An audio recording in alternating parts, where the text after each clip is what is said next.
নমস্কাৰ এই মুহূৰ্তত আপোনালোকে চাই আছে তাজিবু টেকনলজি ইউটিউব চেনেল আজিৰ সন্ধিয়া ৰাজ্যৰ লগতে আন্তঃৰাষ্ট্ৰীয় বহুকেইটা গুৰুত্বপূৰ্ণ খবৰ আপোনালোকৰ বাবে লৈ আহিছে এই খবৰকেইটা আপোনালোকৰ বাবে বহুতে গুৰুত্বপূৰ্ণ গতিকে ভিডিঅ'টো প্ৰথমৰ পৰা শেষলৈকে চাই থাকক আৰু যদি চেনেলটো নতুন আহিছে চেনেলটো ছাবস্ক্ৰাইব কৰি কাষত থকা বেল আইকন প্ৰেছ কৰি দিব আৰু ভিডিঅ'টো এতিয়ালৈকে যদি লাইক কৰা নাই লাইক কৰি আমাক উৎসাহিত কৰে যেন আজিৰ সন্ধিয়াৰ প্ৰথমটো গুৰুত্বপূৰ্ণ খবৰ ওলাইছে 1 লাখ নিবনুৱালৈ চৰকাৰী চাকৰি কেতিয়া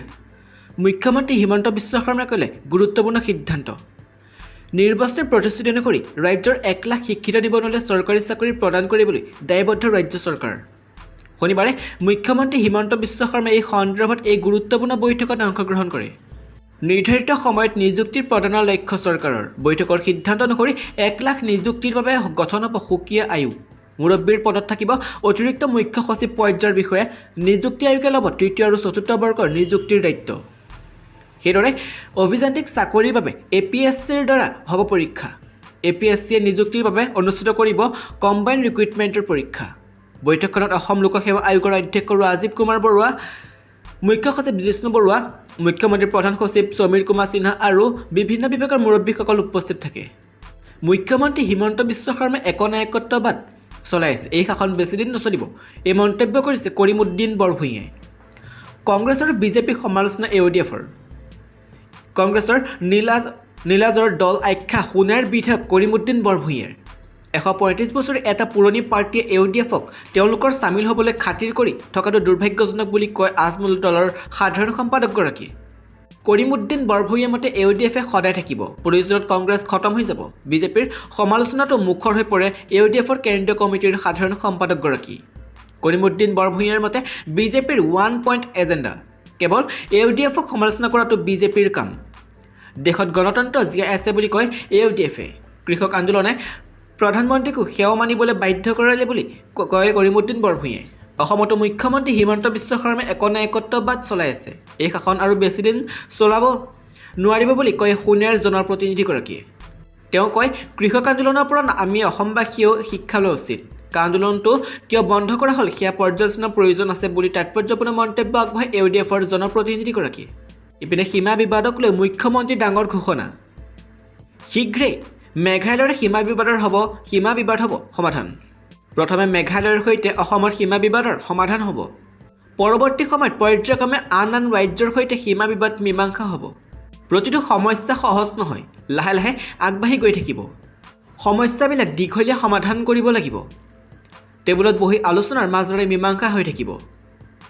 যোৰহাটত নাগালেণ্ডৰ মুখ্যমন্ত্ৰীৰ সৈতে মুখ্যমন্ত্ৰী ডক্টৰ হিমন্ত বিশ্ব শৰ্মাৰ গুৰুত্বপূৰ্ণ বৈঠক কিহৰ ওপৰত আলোচনা হ'ব এই বৈঠকত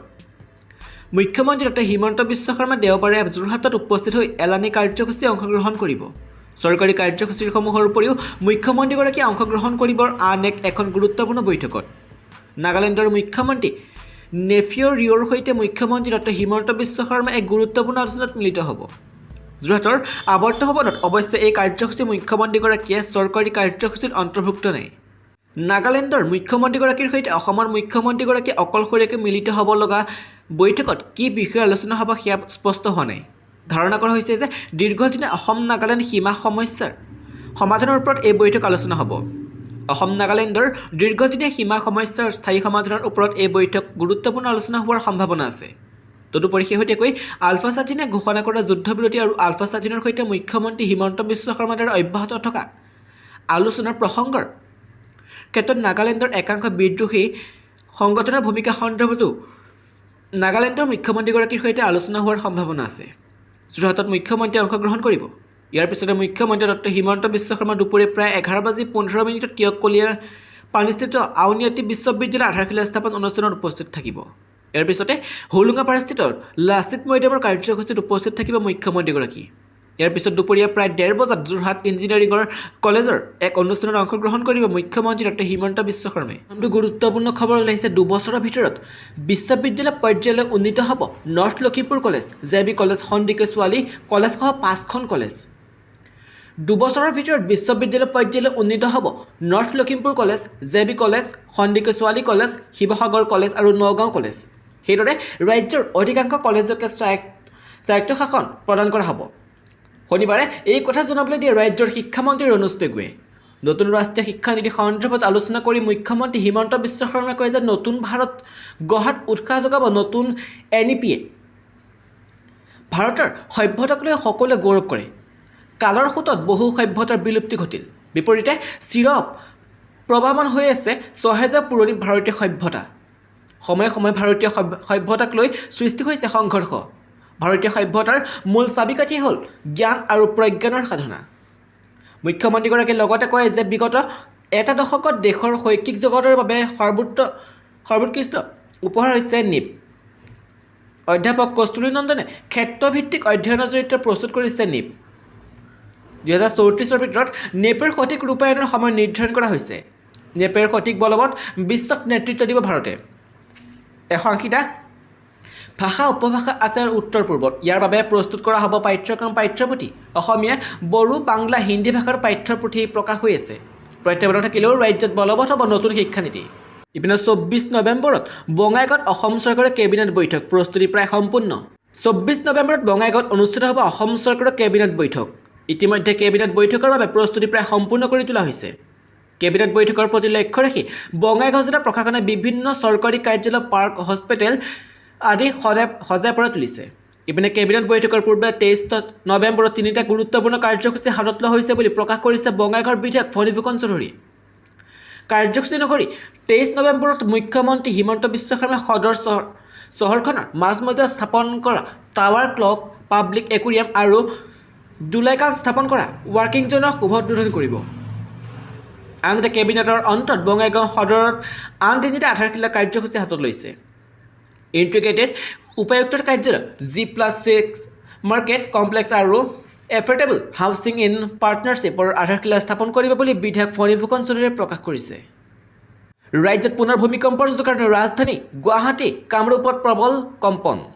ৰাজ্যত পুনৰ ভূমিকম্পৰ জোকাৰণি গুৱাহাটীৰ লগতে ইয়াৰ আশে পাশে বিভিন্ন স্থানত অনুভূত হয় ভূমিকম্প নেশ্যনেল চেণ্টাৰ ফৰ ছিছমলজিৰ তৰফৰ পৰা জনোৱা মতে ৰিক্টাৰ স্কেলত এই ভূমিকম্পৰ তীব্ৰতা আছিল ৪.১ অৱশ্যে ভূমিকম্পৰ ফলত কোনো ধৰণৰ ক্ষয়ক্ষতি হোৱাৰ বাতৰি অহা নাই দুপৰীয়া ১:১২ আহিছিল ভূমিকম্প জানিব পৰা মতে এই ভূমিকম্পৰ অভিকেন্দ্ৰ আছিল কামৰূপ জিলা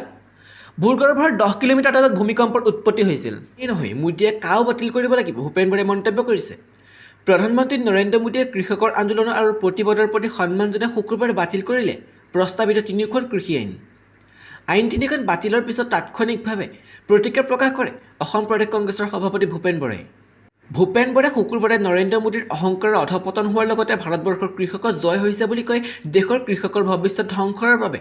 প্ৰধানমন্ত্ৰীয়ে এই আইন প্ৰথমে জাপি দিব বিচাৰিছিল বুলি অভিযোগ কৰি ভূপেন বৰাই লগতে কয় যে প্ৰধানমন্ত্ৰীয়ে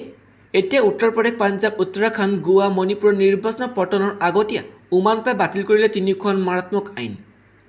আনহাতে নাগৰিকত্ব সংশোধনী আইনৰ প্ৰসংগ টানি আনি ভূপেন বৰাই কয় যে কেৱল কৃষি আইনেই নহয় প্ৰধানমন্ত্ৰী নৰেন্দ্ৰ মোদীয়ে অসম চুক্তি পৰিপন্থী নাগৰিকত্ব সংশোধনী আইন চমুকৈ কাও বাতিল কৰিব লাগিব কা আন্দোলনক প্ৰলোভনেৰে ভাগ কৰি সীমিত কৰিলে কংগ্ৰেছ চৰকাৰ হ'লে প্ৰথমখন কেবিনেটত কংগ্ৰেছে কা বাতিল কৰিব NRC সম্পৰ্কে বহু কথা জানিও নজনাৰ ভাও ধৰিছিল নেকি আছুৱে কিয় উত্থাপিত হ'ল এই প্ৰশ্নৰ জাতি দলিল নাগৰিকপঞ্জী প্ৰসংগ আকৌ আহিছে এসময়ত NRC খচৰা প্ৰকাশৰ আনন্দত মিঠাই খোৱা সদৌ অসম ছাত্ৰ সন্থাই এতিয়া অনুতাপ কৰিছে NRCক লৈ সম্প্ৰতি NRC পুনৰীক্ষণ বিচাৰিছে APW আছু আৰু অসমৰ বৰ্তমানৰ NRC ৰাজ্যিক সমন্বয়ক হিতেশদেৱ শৰ্মাই ঠিকেই জাতি দলিল NRC পুনৰীক্ষণ বিচাৰিছে আছাম পাব্লিক ৱৰ্কছ সদৌ অসম ছাত্ৰ সন্থা আৰু NRC ৰাজ্যিক সমন্বয় হিতেশদেৱ শৰ্মাই এসময়ত মিঠাই খাই NRCক আদৰা অসম চুক্তি স্বাক্ষৰকাৰী সদৌ অসম ছাত্ৰ সন্থাৰ স্থিতিক লৈ উত্থাপন হৈছে বহুকেইটা প্ৰশ্নৰ যি আছুৱে ৮০ লাখ অবৈধ বিদেশীৰ কথা দশক ধৰি কৈ আহিছিল সেই আছু নেতৃত্বই 2018 30 জুলাই প্ৰথমখন খচৰাত 40 লাখ লোকৰ নাম কৰ্তন হওঁতে দৰ্শন আছিল বিশেষ আপত্তি 2019 30 আগষ্টলৈকে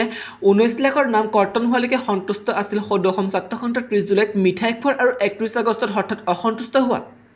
আছুৰ নেতৃত্বক লৈ আমাৰ হাতত আহি পৰিছে আন কিছু তথ্য 2016 চনতে আছুৰ অন্যতম উপদেষ্টা বসন্ত ডেকাৰ NRC কামৰ পৰা উত্থাপন কৰিছিল অভিযোগ সেই অভিযোগৰ ভিত্তিত আনকি তদন্ত হৈছিল কিন্তু আমাৰ হাতত থকা তথ্যমতে তদন্তৰ পিছতে দূৰ হোৱা নাছিল আখুৱা তেনে স্থলত পুনৰীক্ষণৰ বাবে কিয় ৰৈ আছিল আছু সততে জাতিক ভালপোৱা সকলোৱে জানিব খুজিছে আছুৱে বৰ্তমান সমন্বয়ৰ সৈতে NRCক লৈ কিবা আলোচনা কৰিছেনে আছুৱে কিহৰ ভিত্তিত বিচাৰিছে পুনৰীক্ষণ NRC বহু আশু অহাৰ কথা জানিও তদানীন্তন NRC সমন্বয়কো আছিল নিষ্পোপ আটাইতকৈ ডাঙৰ কথাটো হ'ল NRC ফেমিলিয়াৰিটি ভেৰিফিকেশ্যনৰ ছফ্টৱেৰ প্ৰস্তুত কৰা মেছাৰ্ছ বহিমান ছিষ্টেম লিমিটেড প্ৰতীক হাজেলৰ নিৰ্দেশ মতে আপলোড হোৱা ফাইল চাব নোৱাৰাৰ কৰি ৰাখিছিল ভুল হ'লেও তাত নাছিল শুধৰণিৰ পথ যি কথা ইতিমধ্যে উচ্চতম ন্যায়ালয়ত দিয়া শপতনামাৰ 15 নম্বৰ পেৰাগ্ৰাফত উল্লেখ কৰিছে বৰ্তমানৰ ৰাজ্যিক সমন্বয়ক হিতেশ দেৱ শৰ্মাই ইয়াৰ মাজতে আন এক বৃহৎ প্ৰশ্ন হৈছে 2 পৰা 2.5 লাখ লোকৰ এৰেন নম্বৰ ক'ত পাইছিল আছুৱে যি এৰেন নম্বৰ লৈ আছুৱে কৰিছিল সেই সময়ত অবজেকশ্যন এয়া আমাৰ প্ৰশ্ন নহয় জাতিক ভালপোৱা প্ৰত্যেক অসমীয়াৰহে